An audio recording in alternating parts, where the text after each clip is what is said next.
નિકાસી મંજૂરીના નિર્ણયને કોંગ્રેસે લોલીપોપ ગણાવી। કોંગ્રેસ પ્રદેશ પ્રમુખ શક્તિસિંહ ગોહિલનો સરકાર પર આરોપ, વેપારીઓને સંગ્રહખોરોને લાભ કરાવવા નિર્ણય લીધો હોવાનો આરોપ લગાવ્યો। માત્ર 3 લાખ મેટ્રિક ટન ડુંગળીની નિકાસથી ખેડૂતોને લાભ નહીં થાય। કેન્દ્રની ડુંગળી પર નિકાસબંધીથી ખેડૂતો પાયમાલ થયા હોવાનો આરોપ લગાવ્યો। ઓગસ્ટ 2023થી અત્યાર સુધી ડુંગળી વેચનારા ખેડૂતોને વળતર ચૂકવાય તેવી પણ માંગ કરી।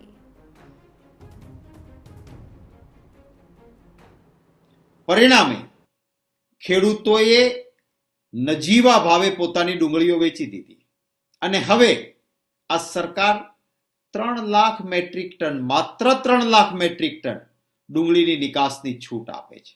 આનાથી શું ફાયદો થવાનો? ક્યાં ખેડૂતને ફાયદો થવાનો?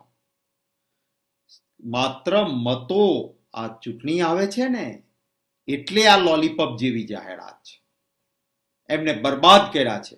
અને એટલા માટે જે ખેડૂતોએ ઓગસ્ટ 2023 થી લઈને આજ સુધી જે ડુંગળી વેચી છે એ તમામ ખેડૂતોને વળતર આપવું પડે સરકારે।